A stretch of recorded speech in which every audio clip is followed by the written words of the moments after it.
pleasure. Just to begin this, I believe this is our first session in the new financial year.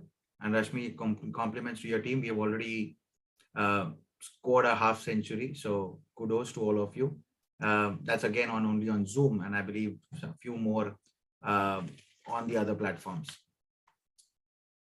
Friends, when we were discussing the topic, you want me to be a little louder, friends? When we were discussing the topic, and the idea was that what could be something which we could drive upon to the exporters, considering the current various aspects of export incentives, export benefits, and how exports can grow. Because let me compliment and congratulate each exporters for the phenomenal growth happened last year, where the 400 billion target was achieved well within the deadlines. In fact, we broke that record as well. April 2022 is not bad either. We've done much significantly well there as well. And I'm sure the new target, whenever is in set for the current financial year, exporters will thrive and make it better and achieve it in no time. But during this conversation with various exporters, we realized that there is something which we are all are looking for. And one of the aspects which generally is a miss by the exporters is the FTAs. I've seen various importers, and a lot of my importers equipped with the benefit led with FTAs, but somehow other exporters have either missed it or have not really got the real benefit out of it. So with that agenda and that aim in mind, Rashmi and Rep Capital put up this request, and we said, yes, it makes more sense for us to drive exporters, explain them what's in store for them, and try some value addition to their understanding. So with this as a background, let me quickly share my screen and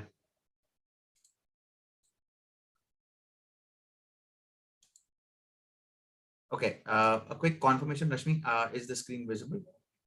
Yes, sir, visible, very much. Perfect.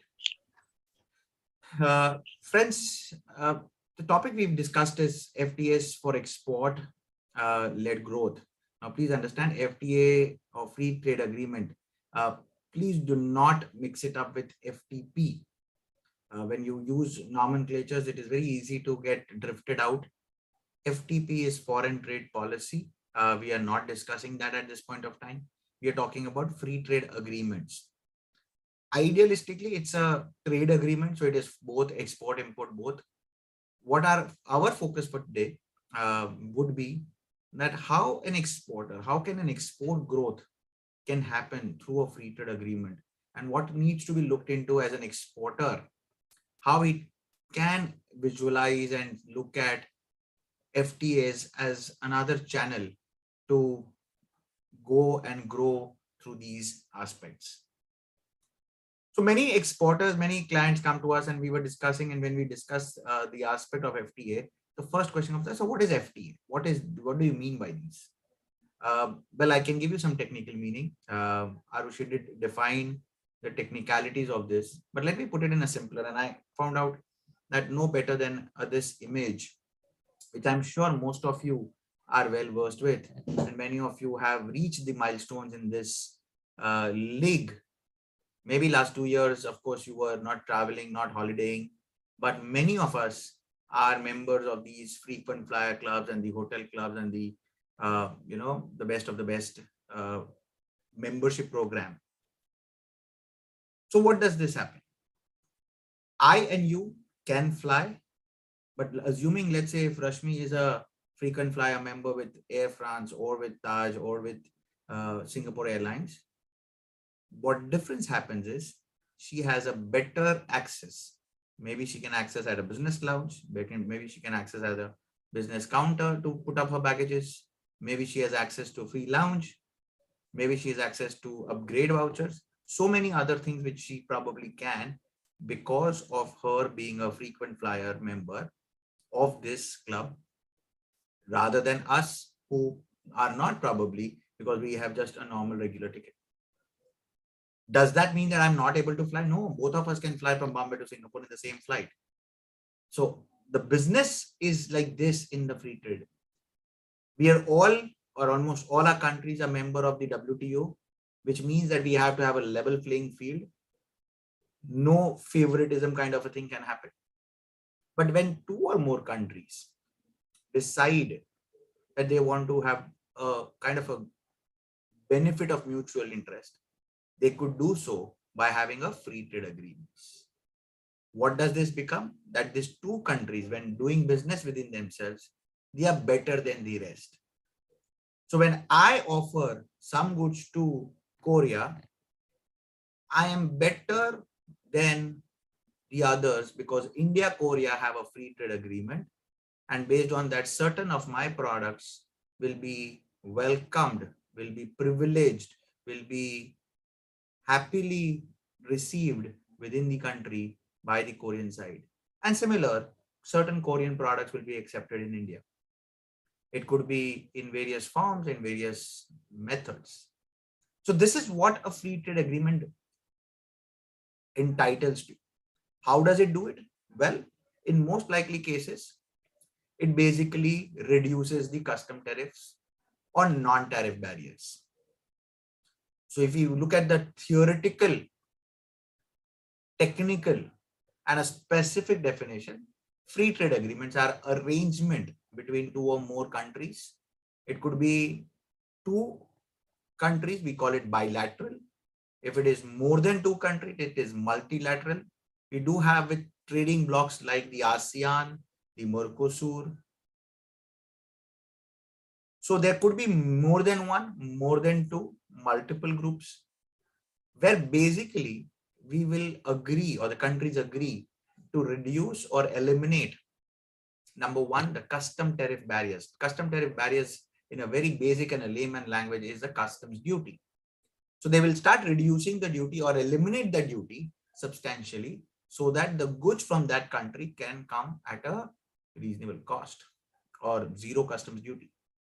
Apart from that, if there are non-tariff barriers, those are also covered in the FTAs in terms of access, in terms of registrations, in terms of requirements of product registrations. Most FTAs focus on goods, but then you also have a larger spectrum of FTAs where services are covered, intellectual property rights are covered, investments are covered, procurement with government policies are concerned. All of that is part of the various agreements between the two countries. The WTO agrees and accepts FTAs, and there is no harm in having FTAs with countries and growing your business internally. I remember a classic example which one of my, one of my session happened, and a very nice way to put this up. It was where I was discussing this and somebody said, "Sir, this looks like, it's like more like a friendship." And I'm like, "Yeah, what do you mean by that?" He says, "Sir, you know what, when we are out in college, we have a group of 10 friends, the best friends, 10 of us. But out of 10, 12, whatever the number is, who probably are regularly in touch, probably meet after a month every time, maybe, or a couple of months, have grown over the years. But then out of that 10, 12, 15, whatever that number is as a group, the friend circle, as you call it as, you still have a subgroup of 2 or 3 people who are generally either maybe that 2 or 3 subgroup is because of your common language or common habits. Maybe you are close by to each other. Maybe you further study together in something. So you have a subgroup, and that subgroup is little more, they know more secrets about it than your friend. They know more about it. They travel together probably. So it's a group within a group. WTO and all the countries is that friend circle where you have to have, of course, a level playing field. But FTAs is that subgroup, that 2-3 people, small group which you have, which probably are like, your lifelong buddies or lifelong friends, whom you call them at any given point of time, who know more than probably your family members. So that's the kind of way we put it up. And I like the idea. I said, yeah, that makes sense. So this is how the intention of FTA is. And you can correlate that with what are we looking at. From a nomenclature perspective, to put it up in words, there are various names given to these free trade agreements. Though I'm saying a free trade agreement and we have put it as FTAs, but let us just understand a couple of nomenclature here. So you have a set of or a way of mentioning called as PTAs, Preferential Trade Agreement. Example, India-Chile PTA. As the word suggests, it's a preferential trade agreement. It is only for goods. And the concept is that we agree, the two parties agree to offer some concession on a specific product lines so that a mutual business happens. Maybe India required some products from Chile. Chile required some products from India. So to confirm or to mutually grow, they have agreed. In a PTA, generally you have a positive list, meaning list of products where the duty tariffs are reduced. So those are a very small, it's a very, I would say, a basic structure to start with, and it's a very simple structure to have it. Mr. Talati, I'm so sorry, I'm not too sure. Rashmi, can you confirm, is the audio okay? Because I believe he doesn't have he's got an audio disturbance. So to me, it's completely clear. Okay. Arushi, can you also comment if there's any trouble? Can confirm, is the audio okay? If you can just give me yes. Yes, Thank you, Mr. Sawant. Yes. Okay, Mr. Sawant, Haresh ji has confirmed. Mr. Talati, I would request you that if you want to check the connection at your end and maybe if possible reconnect, I think it should be fine. Thank you guys. Thank you so much. Sorry for that disturbance, but it's always better to double check. So the PTA is like a positive, it's a very basic structure, but ultimately it does the same aspect. Then you have a free trade agreement, FTA. These are they are a list of more comprehensive structures. It is a bilateral. So generally, like you have India, Sri Lanka, if it's two countries, if it is multi-country, multilateral, it will have multiple countries. They will talk about reducing the tariff. Now this, understand, this is more structured in the sense it is for the entire list of all chapter 98, 1 to 98, all HSN codes over a period of time, reducing at a certain level. So it may not necessarily be that, okay, these are the only ones, but it will talk about all in general. Of course, in that as well does not mean that, oh, everything has to be reduced. No, there could be a list of products which will reduce immediately. There could be a list of products which would reduce tariffs over a period of time. There are certain, based on the requirements of that country, will not reduce or will be out of that FTA kind of an agreement. So they will not be part of, the reduction will never happen. It will be part of the list, but it will not happen. No reduction, or it will not be, the duties will not be eliminated, or there will not be any concessions. Then you have the two more comprehensive. The one is called a CECA, Comprehensive Economic Cooperation Agreement, and Comprehensive Economic Partnership Agreement, CECA or CEPA. I think I heard a new term also in the very recent time, which is ECTA, ECTA as it is called as, Economic Comprehensive Trade Agreement. This is with India, Australia, ECTA. More or less goes on the same lines, where we are not only talking of goods, we are also talking of services. We are talking about not only tariff barriers, non-tariff barriers in terms of, let's say, registration process or certification or application, certain that kind of a thing as well.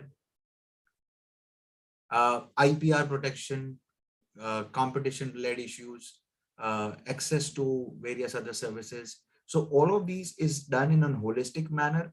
The agreement is signed to look at it on a larger spectrum. And that's why it is called a CESA or a CEPA, where it is not just merely on goods, but on a larger spectrum.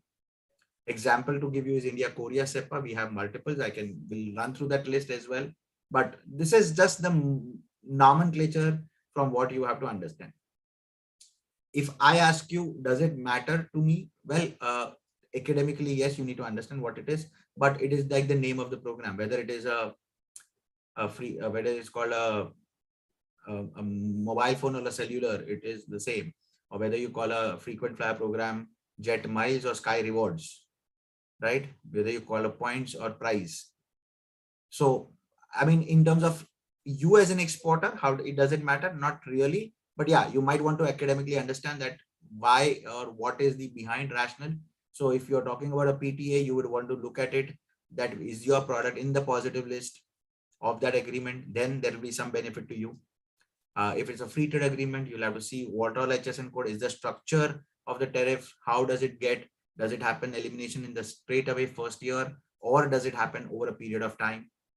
If you are dealing with products like pharma, if you're dealing with services, then obviously you want to look at CEPA or CESA being the agreement, then there'll be certain other aspects. If there are products which have got non-tariff barriers like a BIS or some registration, some examination registration requirement in that country, does that get eliminated because you have a certain kind of a certification here in India or some other country? So all these aspects have to be looked into from a perspective in case if you are, where do you fall in? From an Indian perspective, obviously, we have various agreements. Now, if you look at it from an individual country, I think I have calculated it individual country wise, which means there will be some countries multiple times as well, because it is part of a group. It is part of a separate agreement also, hence 55 countries. About 18 FTAs by now, adding 2 more or 3 more in the list along with the list which was already there. And obviously we have an ongoing discussions on several rounds, several countries, and I'll explain and I'll give you an idea on why are we, or what is the advantage of those countries to look at, and what can an exporter look into in from that perspective. The list which is already there, the agreements which are already in place are available to you. There's a dedicated, I mean, if you log on to the Commerce Ministry website, there's a dedicated page called Trade Agreements under the Commerce Ministry's website, and you can refer to all of these agreements textually. Okay, textually. So whether it is the SAFTA for the South Asia bloc, which is a bloc multi-country, whether it is APTA, Asia Pacific, whether it is India, Malaysia, CESA, or whether it is India, Afghanistan, FTA, India, ASEAN, FTA, India, Korea, CEPA, India, Japan, the most recent two. In fact, actually, there was a time where the recent one was the India, Mauritius, which was in 2021. But then we had the India-UAE CEPA, and now, which is already in force from this month, the 1st of May, 2022, it is already active.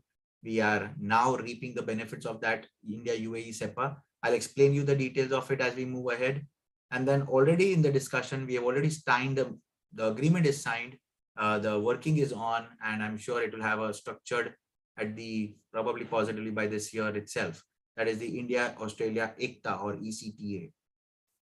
Now, all said and done in the fine prints of agreements, the question which always comes out from the exporters is, how do I get benefit? See, when an exporter comes to us, or exporter is looking to grow his export business, couple of questions are standard. What product to do? Which market to export? Product, I'm sure you have your own expertise, your own background. Either you could be an engineering, either you should have a manufacturing, either you are located in some place because of which you have an access to a product, so and so forth. So maybe you can access that aspect. A market is something which you're always looking at. Even if you're already into exports, you're always wanting to grow your export market. Then which market to grow to? So I would simply say, yes, look at these FTAs. FTAs are your biggest market access or easy access to markets. Of course, I know the situation in Sri Lanka. So I'm not saying, okay, go to India, Sri Lanka FTA and then go to Sri Lanka and export. Subjective. Obviously, the political and the current situations are little reluctant or not favorable for India, Sri Lanka business or any business at Sri Lanka, but fair enough. That's just a temporary phase. Then how will an exporter benefit? Now, a little larger perspective has to be looked into. When your buyer buys goods from you, It is not merely the money which he pays to you, but also the costs of logistics, taxes, and the duties which get paid by him determines his landed cost. So a lot many times the discussion or the decision of the buyer is based on the landed cost to him. Obviously, any businesses would ultimately say, you give me, you write it in this fashion or that fashion, or this charge separately, this cost inclusive or that cost. Ultimately, what is the landed price? What is the final, as we call it, as cost to company? Now, the advantage of the FTAs and the PTAs is that the buyer gets the concession of import duties in his country because of the free trade agreement with India, because the goods are of Indian origin. Let me give you an example to substantiate how much is that benefit. Pneumatic tires of rubber for the kind used in agriculture and forestry vehicles, a particular HSN 40117,000, if you export to South Korea, a normal import duty is 5%, but under the FTA, it is 0%. Now, please understand, let me be very clear. You are not paying this duty. It is your buyer who is actually supposed to pay. It is his part of the business. But to look at your buyer's benefit, and if your buyer gains and he gets benefited, it is your business to look into this issue. So if he gains, you gain, because then from a buyer's perspective, he is looking for importing this product from India rather than any country else because of that benefit of 5% straight away. Second example, aluminium ingots, 76011010. If you export to Vietnam, 3% is the import duty. Under India-ASEAN FTA, it is 0%. Laminates, decorative laminates. We have used this in our homes, our places. 25% duty, my friends. 25% duty. Chapter 48239019 is the HSN code. Beautiful decorative laminates, if exported under India-ASEAN FTA or through India-Malaysia CEPA, the duty payable by the importer is 0. I am sure, and I can probably vouch for it, that many exporters or most of the exporters don't have margins as 25%. Now, if that price, your landed price to your buyer, straight away reduces 25% because he doesn't have to pay duty, I think it is a very fair to say that he is looking out for buyers or suppliers from India. It is only a matter of time that you approach him and get into the business. So you are now discussing only on the principal price, because the landed cost, your competition has been broken because you don't have to compete with, let's say, China, let's say Bangladesh, let's say Sri Lanka, or let's say even USA, whichever country is supplying this, because at this point of time, India can offer this product, and under the FTA, it will get at 0%. Copper, nails, drawing pins, staple pins. Again, export to Vietnam, 74151000. 20% duty. 0 is what you pay or what your buyer pays under India-ASEAN FTA. Ball pens, chapter 9608 to Indonesia, 20% is the normal duty. You end up paying 5% under the FTA. So straight away 15% discount. Beauty and makeup preparation, face creams. The normal duty is 18%. Under the India Mercosur PTA, it is 16.2. And this is something which you need to look at. So every time it may not be a substantial benefit, like 20 becomes 0 or 15 becomes 0, it is under 2% of a duty saving which is happening, but it's still happening. It is still happening, right? to Brazil. And Mercosur has multiple other countries in the league. Sri Lanka, granite, crude or rough trimmed, 10% is the customs duty, 5% or 0% is the benefit, SAFTA or India-Sri Lanka FTA. Now this is, I purposely kept this at the end. Now the advantage you have to understand that when there are multiple agreements under the FTA where one country is covered, example Sri Lanka. In fact, Sri Lanka is part of a 5 agreements which we have as a country. India-Sri Lanka FTA, SAFTA, APTA, India-ASEAN, and I think one more. So about 4 or 5 countries is where, 4 or 5 agreements where Sri Lanka is part of it. As per the basic principle of FTA, the FTA which gives the importer a better benefit. In this case, as you can see, customs duty is 10%. 5% is under the SAFTA, South Asia Free Trade Agreement, and 0% under the India-Sri Lanka bilateral FTA. If conditions are equal and you meet the conditions, then if you are exporting, you can go for India-Sri Lanka FTA and the buyer can claim for 0% and not necessarily 5%. So the benefit, the more benefit, whichever is the more beneficial will be considered and you can claim that. It's not that if either of the two is there, you get the lower one. No, you get the better towards the importer. So you can go with India-Sri Lanka FTA and 0%. Why would this be done? Because ultimately the customs of the government of the respective country is losing out revenue. Well, again, as we said, it's the demand supply. I want to do more business with a country needs certain products. We need certain products. So we mutually agree on certain things. More importantly, and this is the crux of the FTA, and we will discuss this in a specific manner. It is important to understand that the FTAs are meant for goods produced in that partner country.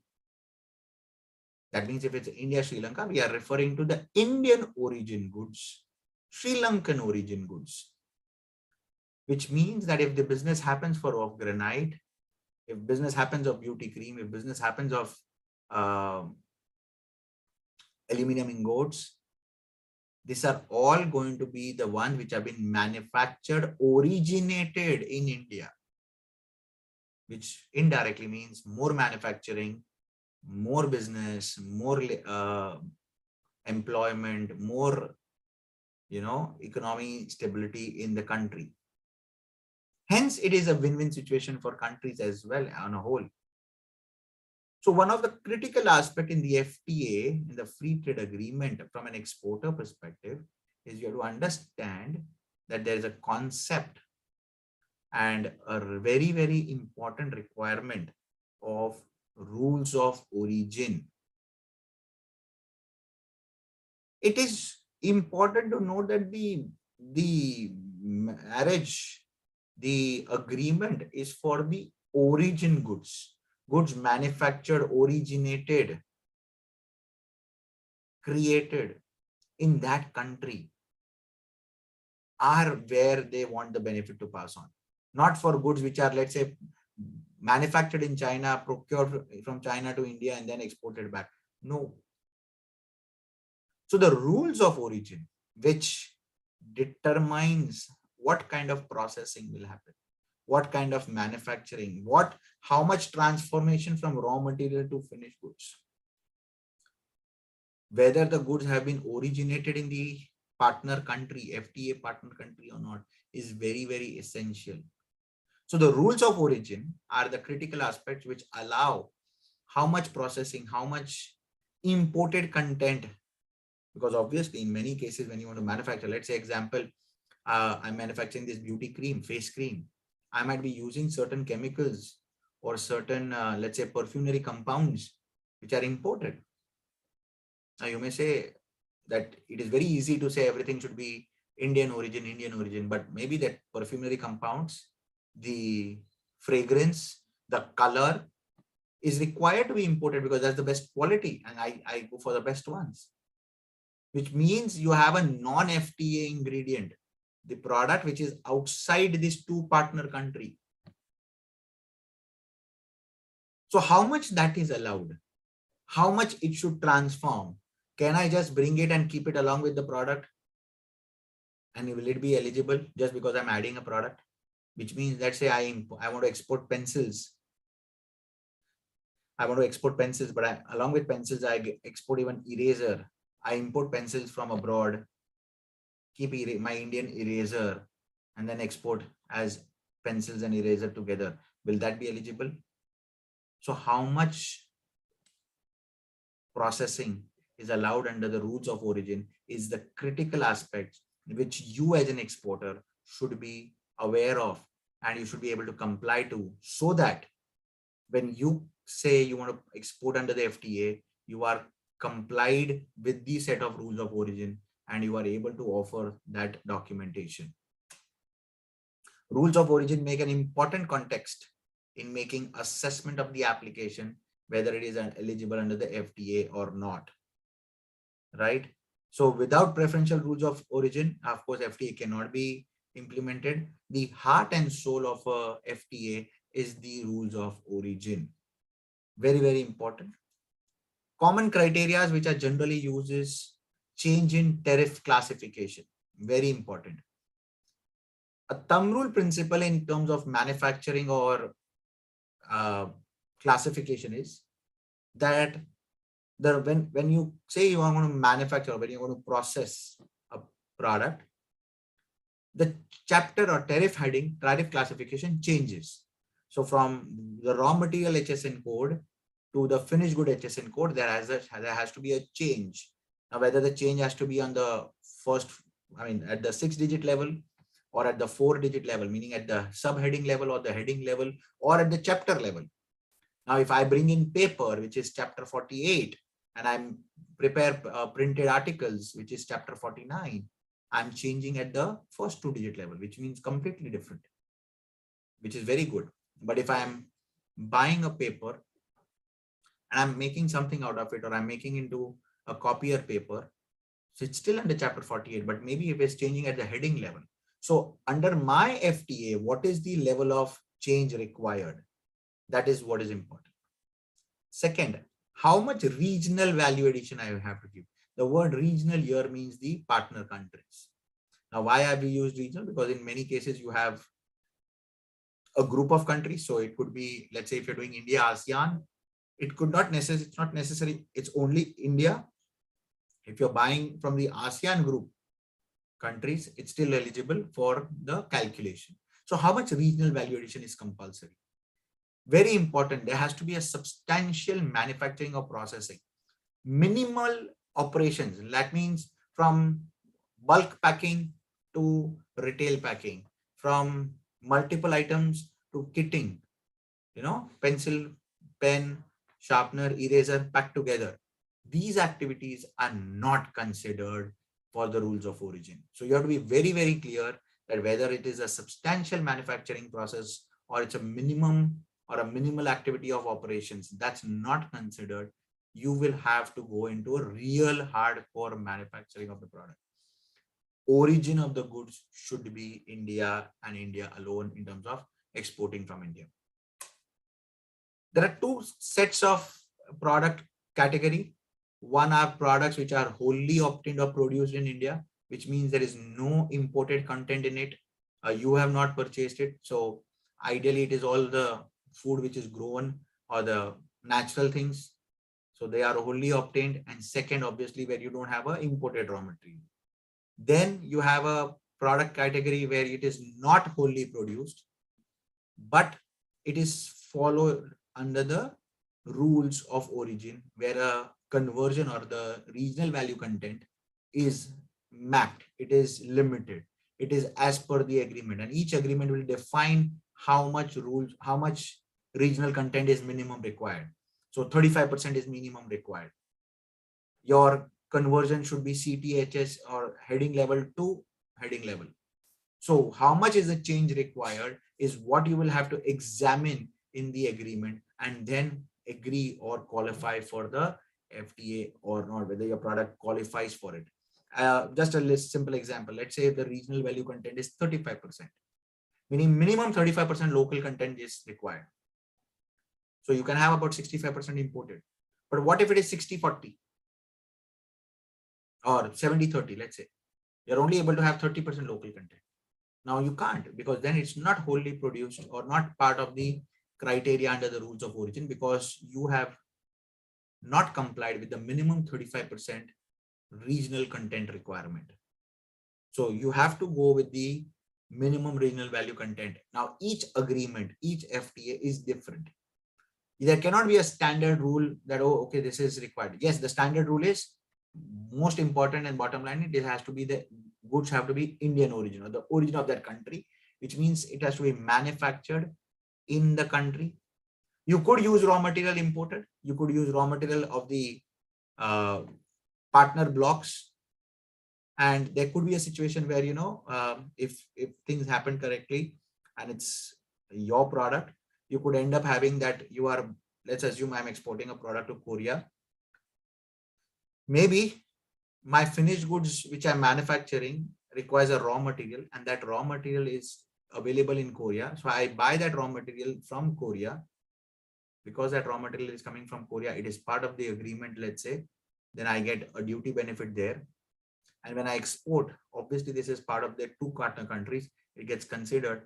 That means I can put a minimum value addition, do the processing, get into the eligibility criteria, and export back to Korea. I am still covering and qualified for the FTA. So that can be a simple thing. There are instances where people have done, especially with multilateral country, bigger blocks like SAFTA, ASEAN, APTA, where they buy raw material from one partner country and manufacture and export the finished goods to another partner country. Example, you buy raw material, let's say from Thailand or Indonesia or Malaysia, and let's say you are exporting the finished goods to Vietnam, Philippines, Laos, right? So these are like kind of things which can happen. You could be buying raw material from Brazil and exporting it to Uruguay. So there can be situations like this which can happen, and it can still be in your favor because you're still meeting the criteria of that FTA. Whether a bilateral, of course, you have to deal with that specific country. Now, to enforce this and to verify that whether you are doing is right or wrong, the certificate of origin, and we call it as the preferential certificate of origin, is requested in each of these agreements. And as a part of the agreement, there are specific agencies who are entrusted the responsibility under which and who can issue that the preferential certificate of origin or preferential COO. In India, most of it is used, or we have a central agency as the Export Inspection Council of India, or EIA. Certain boards are also agreed or are given authority, like the tobacco, the tea and the coffee board. The FIO and other councils are also eligible for certain class of free trade agreements, not all of it, but many are being issued by them as well. So those are the agencies from whom you will apply for a preferential certificate of origin. Please understand, a preferential certificate, as the word suggests, it allows a preference of tariff concessions, preference of custom tariff, that instead of the normal tariff, a preferred rate of tariff has to be applied to the buyer at the time of clearance. Unless you give that certificate of origin by the authorized agency, your buyer will have no choice but to pay the full duty. Now I'm going to run through this example of what we've just explained with the latest FTA on the block, which is the India-UAE CEPA. It was signed in February, that is on 18th of February. It is operational from 1st May 2022. It is already enforced. It is already in place. The custom notifications, the required notifications from DGFT, everywhere it is in place. In fact, it's a very exhaustive CEPA agreement. If you happen to look at it, please log on to the Commerce Ministry portal called commerce.gov.in. You will have the entire schedules of it. There are 18 chapters.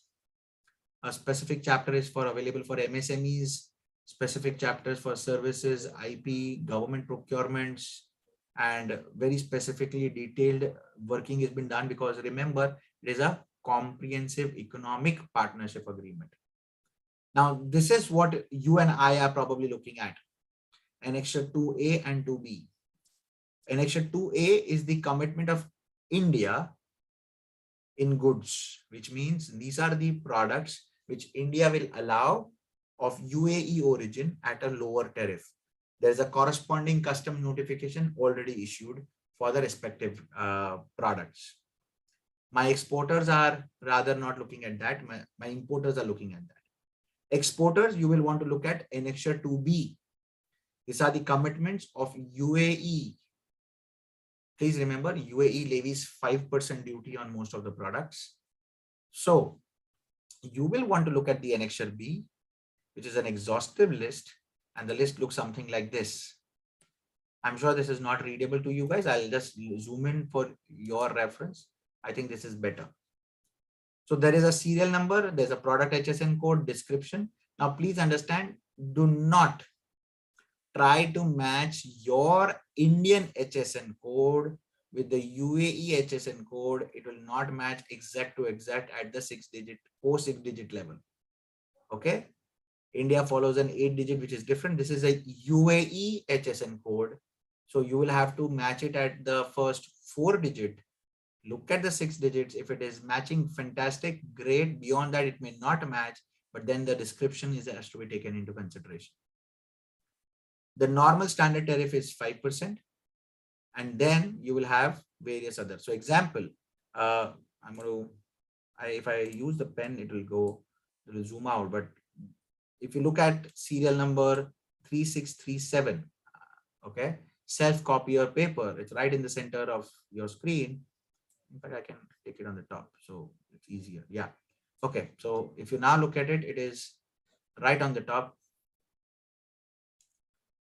Okay. Let me push this little. Yeah. So the first line on the top, it says self-copier paper, 5%, and it says C. Now you have the legend up down there. A is day one access, meaning from 1st of May 2022, the rate became 0. C is a 5-year access, which means, as you can see, this is C. So from now it is 4%, then next year it will become 3%, next year 2% and 1%. So every year 1% discount is what is happening. Next, what happens? If you look at some other products, some products like toilet paper is excluded. It is not it. So there is still standard rate of 5%. Certain products you will see like the registers and account books, A0. So if you are exporting box files, accounting books, exercise notebooks, all right. So the all writing notebooks, you have straight away A, meaning from 1st of May onwards. If you have already started or if you want to start now, A is applicable, which means if you export it to UAE, your UAE buyer doesn't pay 5% duty. All right.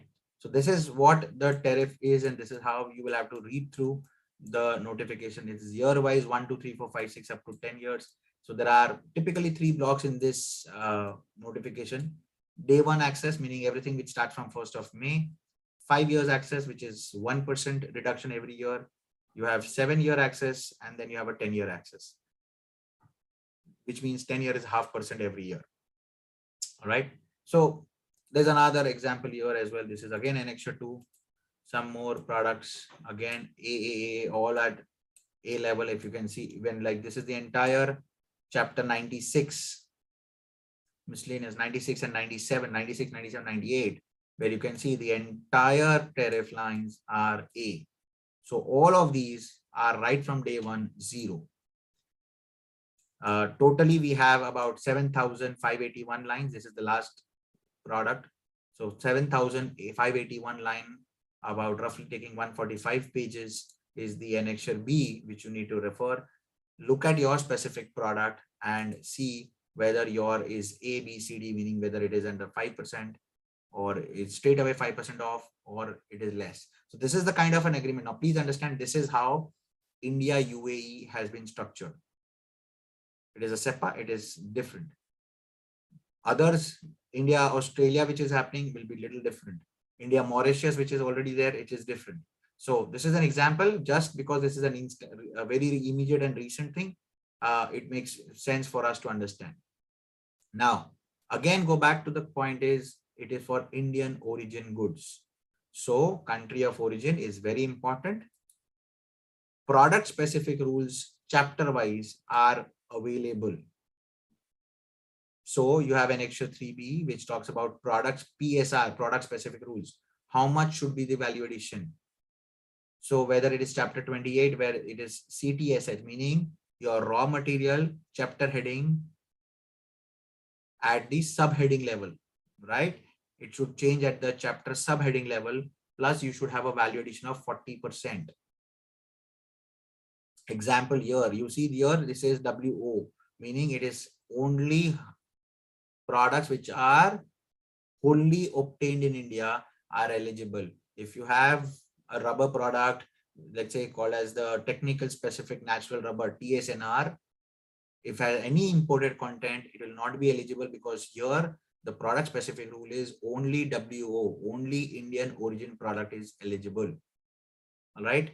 Now, for calculation of the 40%, you have the rules, you have the calculation formula, how you will calculate it, and based on that, you will ascertain whether you're eligible. Have you got 40% value addition or not? There's a calculation formula. You can use an FOB value method or cost method, where you calculate the cost of origin material plus labor plus overhead cost and put it into a formula. The formula is available to you. It's part of the annexure, and you will be able to calculate based on that. There are agencies identified. As we said, Export Inspection Agency is the primary, DGFT is the primary agency, plus various commodity boards, export promotion councils like APEDA.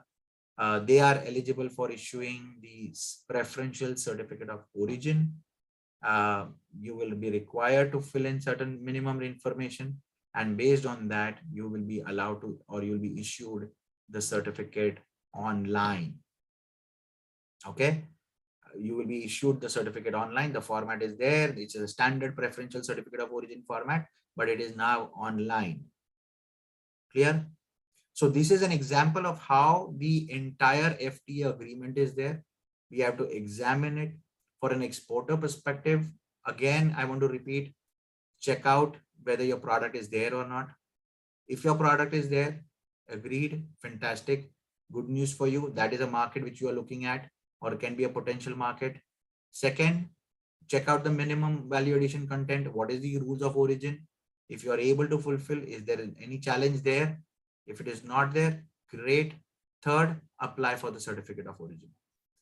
Preferential certificate of origin will be available online. Now, when we talk about all these three, sometimes it looks very complicated. How do I get to know on a very basic principle manner? Do I go run through each and every agreement and look into it? Well, we have a simple tool for that. You need not probably go into the agreement. I would still personally say, maybe if you want to double check, please go through, but we have a very updated and monitored tool, which is done by the Ministry of Commerce, and it is maintained and managed by FIO. The tool is, or the website portal is called Indian Trade Portal. It has updated all the database, in fact, including the ones at India-UAE, which is just recently announced. You can put in your HSN code or product, select the country. It takes merely just 3 or 4 clicks of a button, where it can tell you whether your product is eligible or not. You know, whether it is eligible, at what rate, what percentage. So it is very essential, and it is easy that you can ascertain on a basic information whether you are your product is eligible for that specific agreement, or it is part of that agreement or not, and whether you are eligible for the benefit. Right? So that's one tool you can look into. I hope that is clear by now, but what one also envisages is that, well, sir, competition is global, and in a global competition, it's good to say that we are talking from India, but we also have to look at what are the other competitions available, right? Do we have competitions? Do we have other issues as well? Or just like India has it, wouldn't it be that there are other agreements, or the buying country will have an agreement with other country as well? So just before I say, oh, I have a, you know, I have a queen of hearts in a playing deck, or I have three aces, make sure that the other person doesn't have the, better cards than you. To check that, you might want to look into a free tool available by the World Custom Organization and ITC. It is called Find Rules of Origin. As of now, I have only talked to you from an Indian perspective. I agree, it is Indian exporter who is going to export, so we are going to be talking from an Indian perspective only. But it is also fair to examine that, am I the only one? Am I the one who is better of the best? Like in Brazil, I only get less than 2% benefit because of the India-Mercosur agreement. But is there an agreement between, let's say, Brazil and Philippines, or Brazil and Malaysia, where the benefit is 5%? So instead of I, who am assuming that I'm better off, yes, I may be better off from, say, Sri Lanka, I may be better off from Singapore, I may be better off from Nepal, I may be better off from some European countries, but I'm not better off from Malaysia, I'm not better off from Bangladesh, I'm not better off from some, because there's another free trade agreement. So knowing both the sides, knowing also that there is a buyer, does the buyer have an alternative, or I'm the only one, is also good strategy to look into.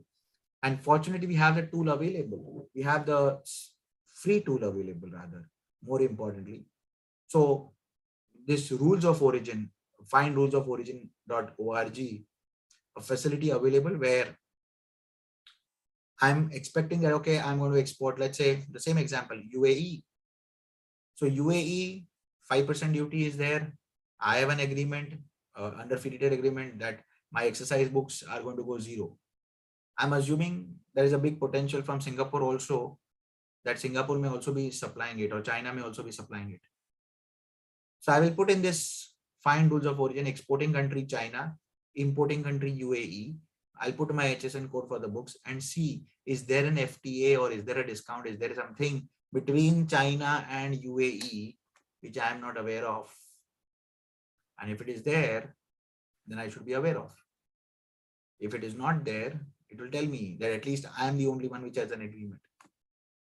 So that gives me a clarity that, am I the only one? There are instances in the examples which I have shown you that 10% duty we have to pay 5% duty we have to pay 2. There could be certain agreements where some other country is paying 0. So you are better, but not the best. The other is a better or the best available for the buyer. So the buyer can say, you know what, I can buy from you, I get 2% discount, or I only pay 2% duty. But if I buy from Singapore, if I buy from USA, if I buy from Europe, I pay 0 duty. Yeah, I know if I buy from China, if I buy from Russia, I have to pay full 5%. I have no discount. But then I have a country from where I can get discount also. So you will have to see who your competition is then in that case. So look out for this find rules of origin. It will help you. It can guide you and give you a clearer picture, a little large holistic view of what you can offer to your buyer. One of the critical document, obviously, most critical, is when we ascertain that we are eligible, is to provide a certificate of origin. The department, that is DGFT, has streamlined this fantastically. The preferential certificate of origin under the various FTAs are completely now online, and they have been doing pretty well from, I think, about a good more than 2 years now for the preferential certificate of origin. They are pretty streamlined. The agencies are working online completely. It is end-to-end online. You have to apply all the details online. Where you have imported content, you have to support it with the documentary evidence of the calculation of how have you arrived based on that agreement, whether it is 35%, 40%, 60%, how much is the content. Give them the breakup of your inputs. show the details, how much has the input gone, show the value, your FOB value. All of the details have to be, again, nothing physically, all through the digital platform, submit it, and the department will verify. In certain cases of the FTA, where the FTA demands a physical verification, it could happen, but there also it is, I think in most of the cases, it is once in 6 months or once a year or once in a number of 50 or 100 certificates. So depending upon that physical inspection requirement, the respective agency would come and verify or physically inspect your premises. Otherwise, it is now completely online and digitized. The department once issues it, it is QR code enabled digital certificate. If you require a manual one, it can be also issued. The agencies in the importing country can also verify your certificate. So it's, that is, the security aspect of it. So it's not that you have issued, meaning whether the authenticity has to be verified. They can very well verify it here by putting the details of the certificate. So the customs in that importing country can verify it. The critical aspect you have to understand is that each of the agreement also has a timeline. A timeline to apply. You have to apply it within a stipulated time. Otherwise, the certificate is issued with a stamp of retrospective or a retroactive, meaning you have not applied within the time limit. So whether it is within 3 days of your exports, but not after 45 days, or within 60 days in the certain cases, then you don't have a retrospective option. So you have to make sure that you apply within the timeline so that you are being provided the certificate well within the benefited or the scheduled time, so the benefit get passed on. It is not a post facto activity. It has to be done simultaneously along with your exports, provided you are eligible and you have made sure that you are eligible as per the agreement, right? There are certain new FTAs which are being in discussion. India, Canada, India, EU, India, UK. These are all being discussed. Lot of work is being done at the background, and hopefully new agreements will be signed. And this is kind of a new strategically placed way by the government, I see, that the exporters can take advantage of to access these new or even existing markets, but in a different manner. I have certain points for my exporters to consider why these FTAs are important. What are the advantages? Well, in many cases, access to new markets. You might be exporting to your standard export markets, maybe US, Europe, maybe even ASEAN countries. You may not. So you get access to this. You might have not exported to Australia. You might have not exported to GCC countries. So now you can start with Dubai or UAE. Better market and price realization, because the landed costs is going to be reduced for the buyer. So, when the buyer is negotiating price, you can slightly put a word saying that, you don't pay duty. So when you're comparing it with China or Malaysia or any other country where there is no agreement, now you have already checked that there's no agreement. So comparatively, your product landed cost is lesser than the competition. That's the advantage. You can improve your product quality and, range of products, develop new product, because now you can go to new markets. New market means new development, new demand. There can be a ripple effect. You start exporting to one market, nearby market starts. So if you export to, let's say, UAE, maybe the other Middle East countries can be easily catered to, and they create a demand. So that's kind of a ripple effect which you'll get. And last but not least, it could be a mutual gain. You could start buying raw material. You could buy inputs from these FTA-led countries, manufacture and export it to other FTA-led countries. So it's a win-win situation. And I see a new way of answering a very simple question is, where do I market or where do I export? I think the answers are right here.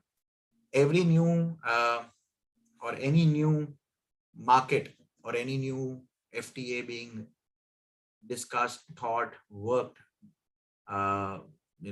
is a potential market for an exporter which he should try and explore.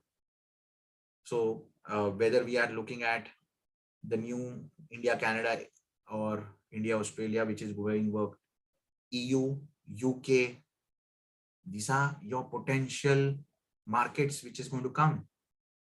There's a lot of consultations happening in the by the ministries, and I'm sure through various of your export agencies, your EPCs, your addresses of issues will be addressed in case if you want those access, and it will be taken care of. So once the agreement comes into access, comes into force, you are ready. So maybe this is a starting point.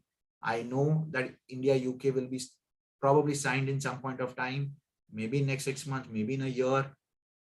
I must start marketing and looking at access, looking at the product development for the UK market.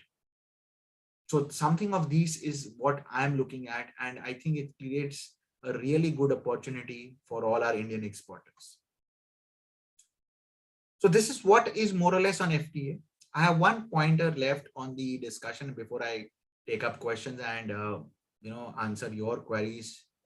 Is the EU, the European Union.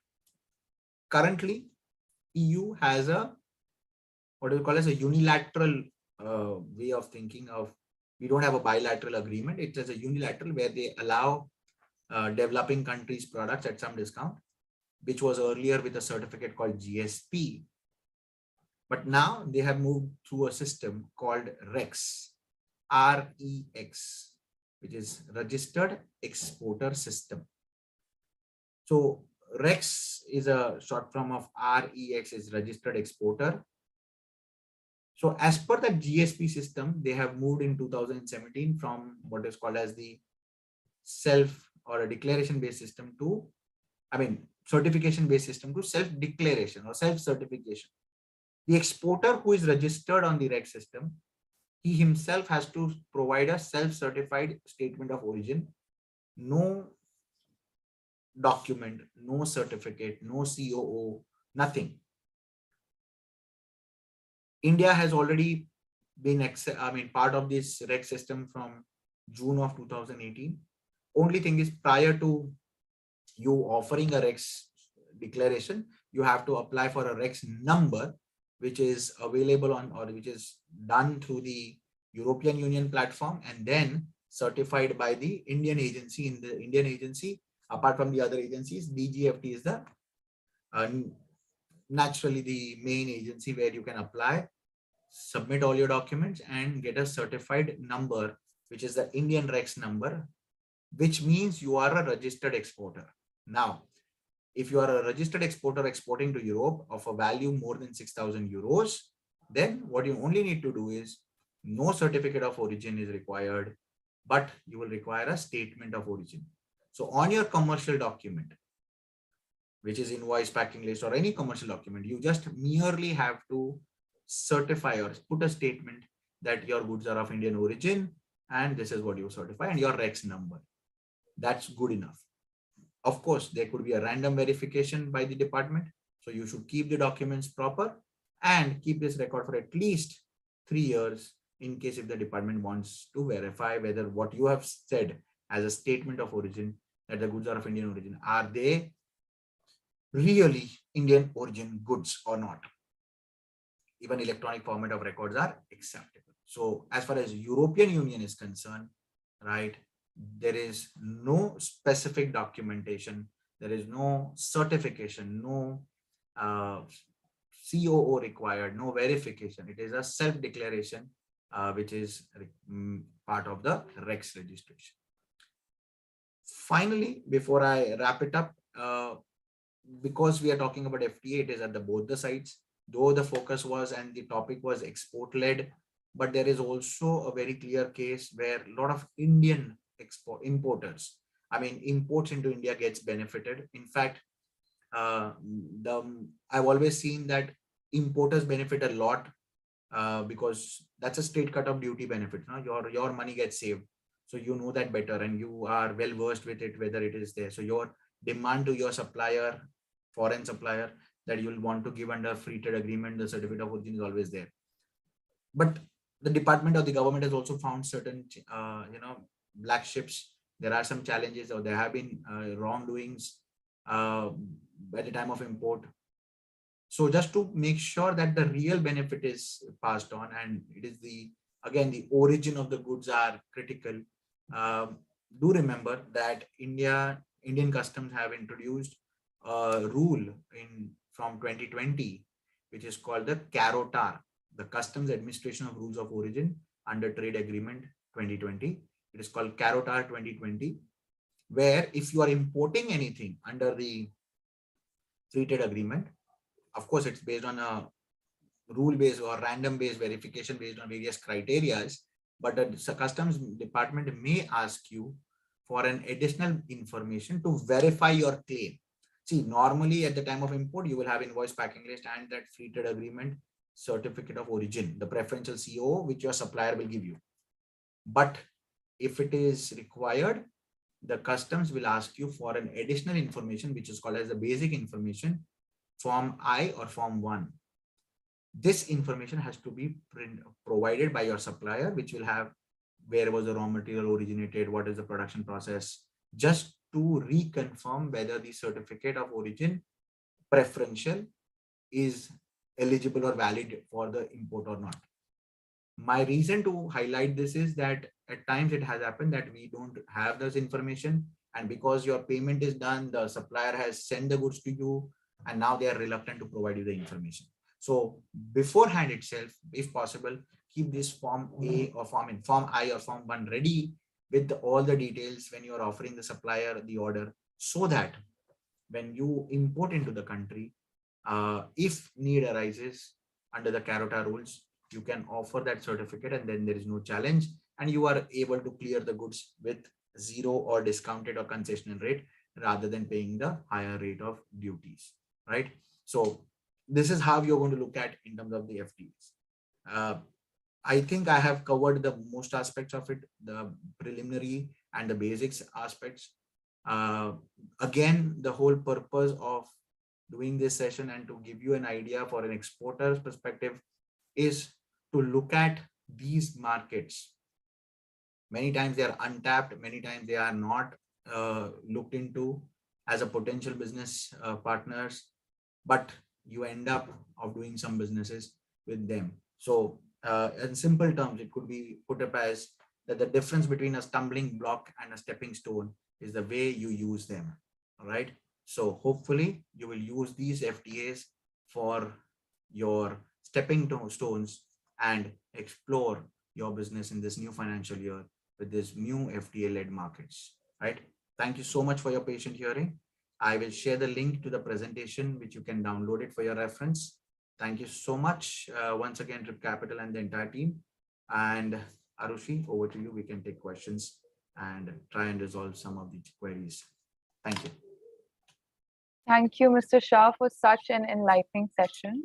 I think your detailed insights supported with examples on FTAs and advice on what the exporters should watch out would definitely prove beneficial. So now let's move on to the Q&A round. The Zoom audience can raise their hands and ask questions directly to our speaker, and they are requested not to add questions in the chat section. For the viewers on YouTube, you can add your questions in the comment section. Now, first, I would allow Ms. Kajal to speak and ask her question. Okay, I think there's some issue. Okay. Fine. Yes, you can ask a question. You'll have to unmute, I believe. Hello. Yes, ma'am. Can you hear me? Yeah, Yes. Mihir, good afternoon. Very good afternoon. As usual, it was an excellent presentation. Thank you so much. There are two questions, Mihir. Please. One is that if you are an importer of a certain raw material, Yes. and I am buying it locally from you, Yes. right? Would that be considered as a COO, certificate of origin, for in my company? No. So as far as no, if you are buying raw material from me, And you have imported it. Correct. So in that Ah. case, the country of origin is imported only. So Acha. you cannot say that you have a product which is wholly obtained in India, Okay. because I am not a manufacturer of that raw material. Correct. I am a trader. Ah. Yeah. So, Yeah. so in your case, knowing Kajal ma'am, if you are, let's say, buying some raw material of your shampoo or your cosmetic product, Mhm. I am a trader. So Okay. your raw material is a origin of some foreign country. It is the Mhm. difference is you have not imported it, but the origin is still there. Maybe that person who is originally manufacturing having his office in India Still or doesn't having matter. their warehouse, No, origin is still foreign country. Na? foreign country only. Okay. Origin is foreign country. So it will not be wholly obtained in India. You will have to go with the calculation of value addition and the regional value content. Are you Okay. able to give regional value content? It is Okay. not said that you should have it's not an imported. Have you imported yourself or not? It's the content, it's the origin which is important. Okay. And the second question, Yes. you said in between that the HSN code may differ from India or UAE. Then Yes. how would we match that HSN? The last Wouldn't digit, the last digit wouldn't differ. See, world over, technically you'll have to match first 4 digits 100%. Okay. Fifth and the sixth digit, at times there are challenges. I would say it should Okay. match, but the last 2 digits doesn't matter. It is Okay. ideally the first 6 digits world over should be, I mean, you should be able to match. There should not be a challenge. They are the same all world over, first 6 Yes. digits. Yes. Right? Correct. Okay. So that wouldn't matter, right? That wouldn't matter. Thank you, dear. Thank you so much. Pleasure. Thank you, sir. Now we can take Mr. Narendra's question. He has posted it. I'll allow him to talk. Maybe he can ask Any directly. exporter has registered with REX, is he allowed to market domestically or only for 100% UAU? Mr. Narendra? Is that his question? Yes. Yes, sir.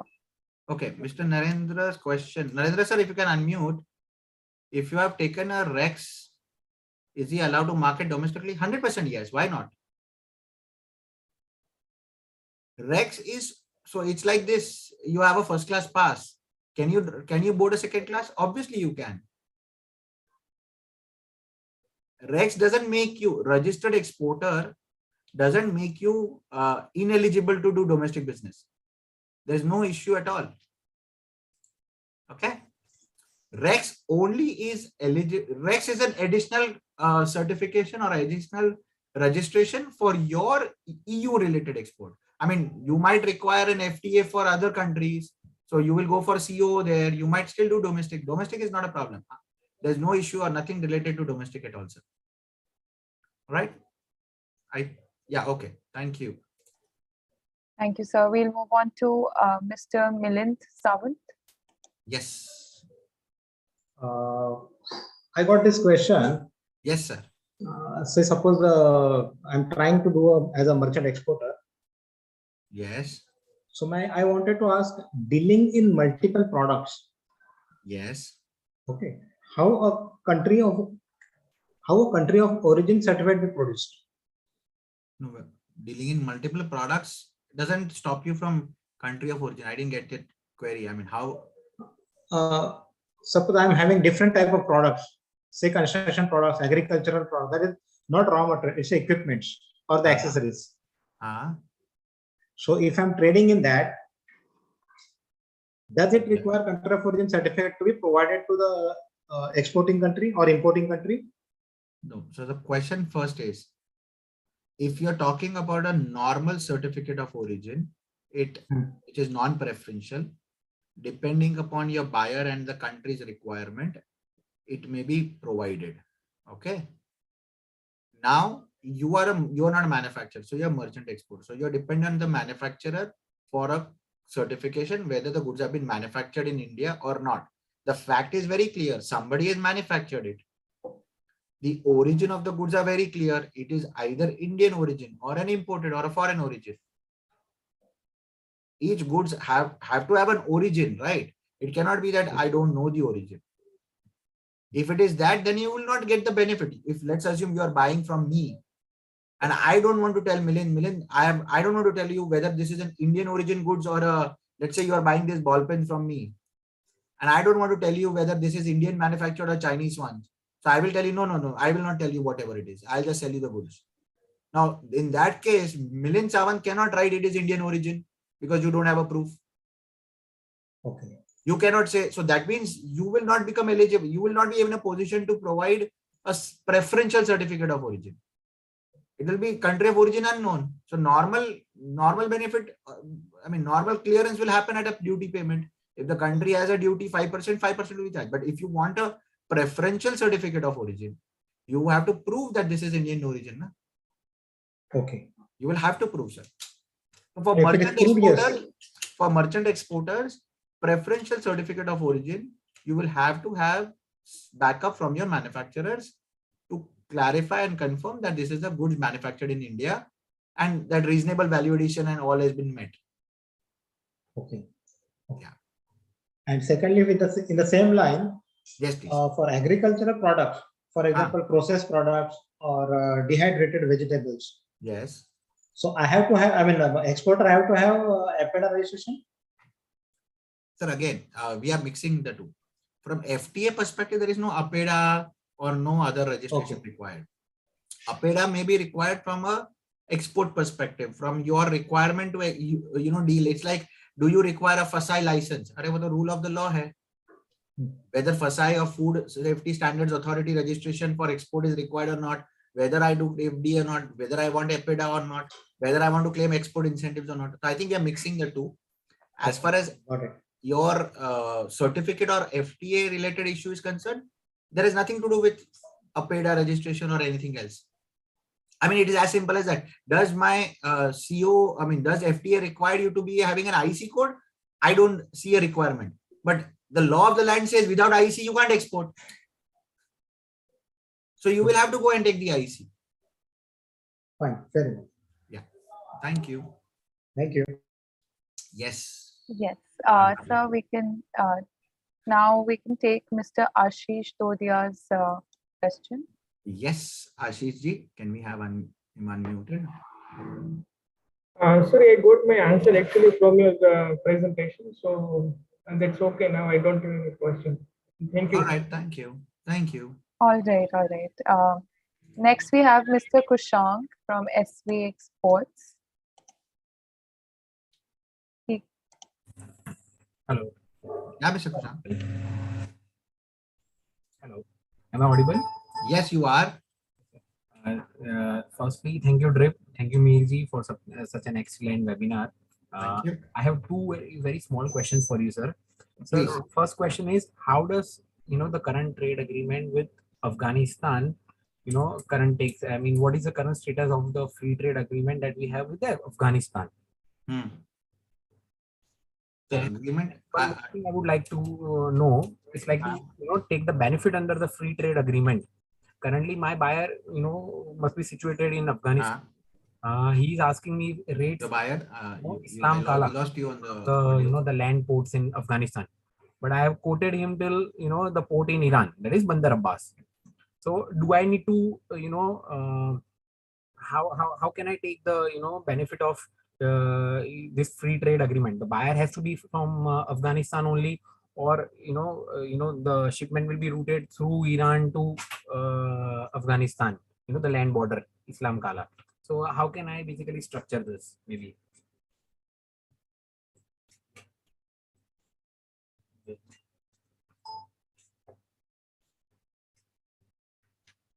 Hello.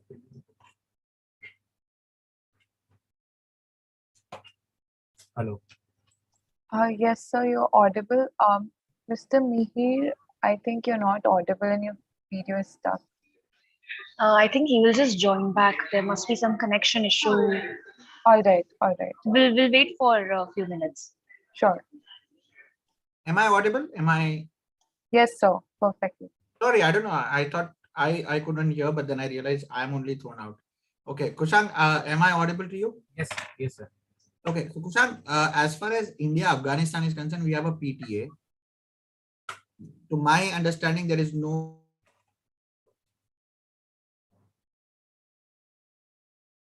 Sorry to interrupt, sir. Your video is stuck at my end, even your audio.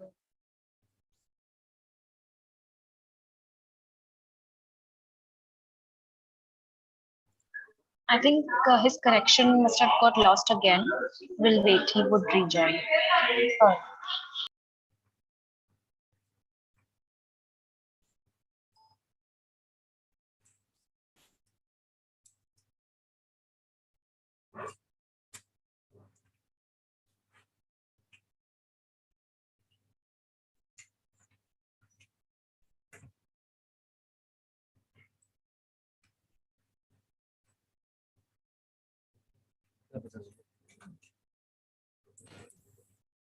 I'm sorry, I don't know. This connection is an issue. No problem, sir. Sir, please continue. Yeah. Kushal, you'll have to check that list of India, Afghanistan.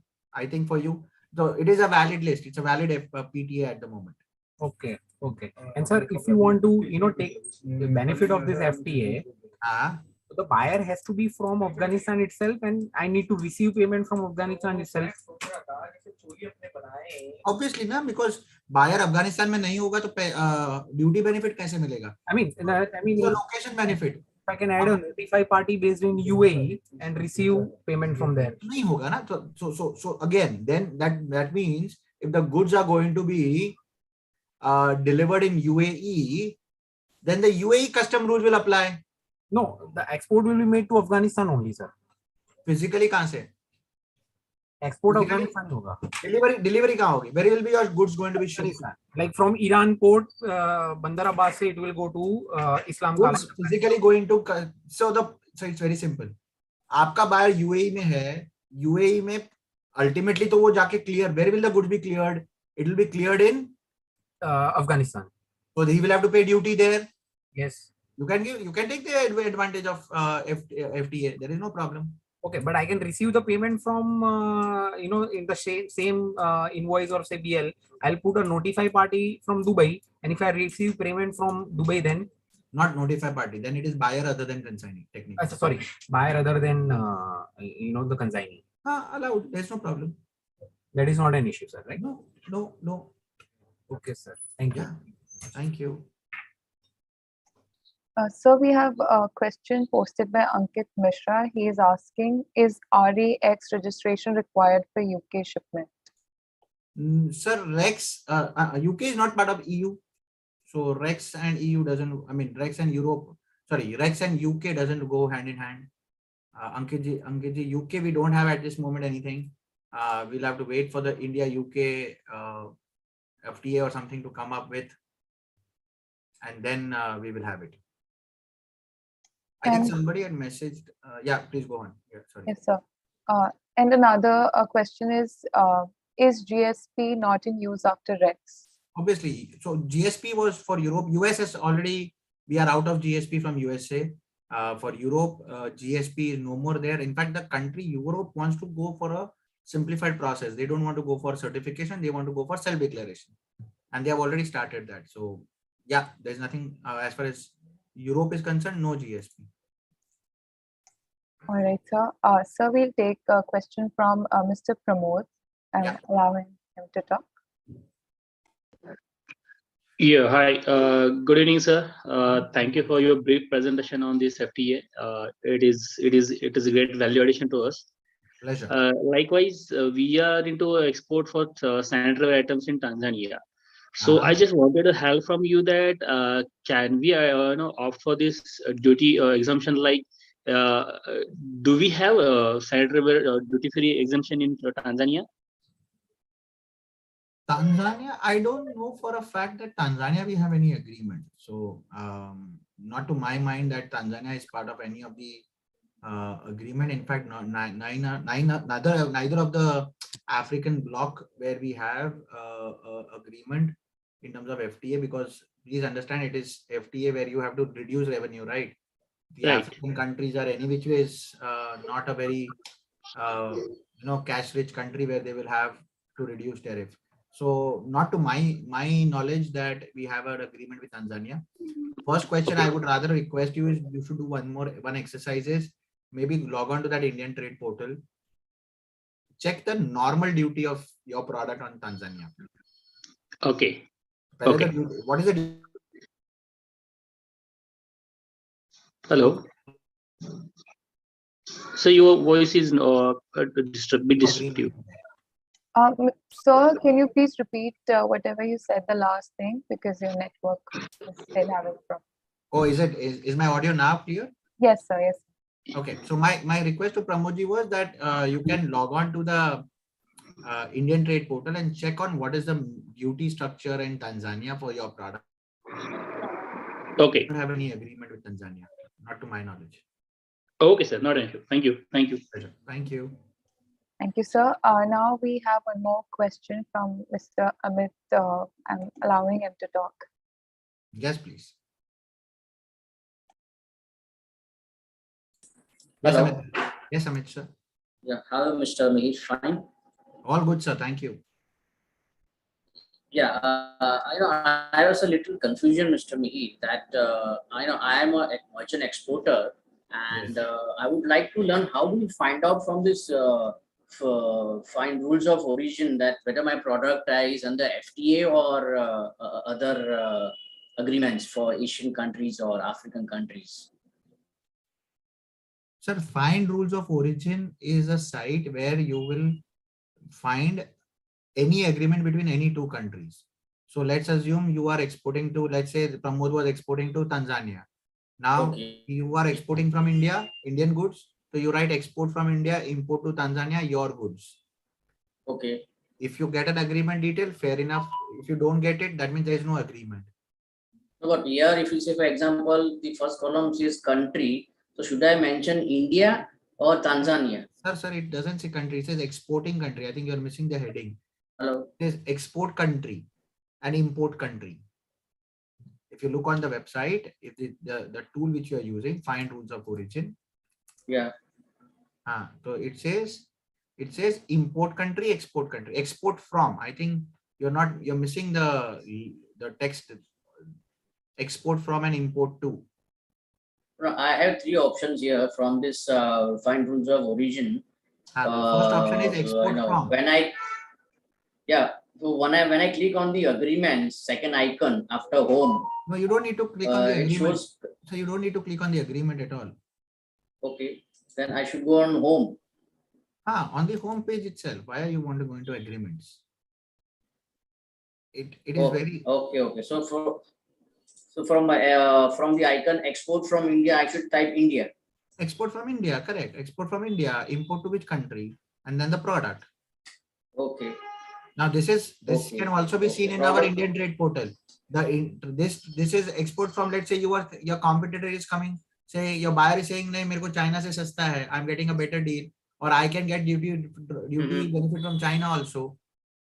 So you want to verify. So you write export from China, import to Europe, or import to whichever country your buyer is, and then see is there an agreement they have. Okay, sir. Okay. Right. Thank you. Thank you, Mr. Mihir. Thank you, sir. Thank you, sir. Now we can take, I think, the last question for today by Mr. Kedar. He's asking you how to register for REX after completing the registration form on the REX website. Okay. We have received, sorry, I'll just complete it. Yes. We have received a pre-register application on the REX website. Kedar, there is an entire trade notice available to you on the COO website, coo.dgft.gov.in.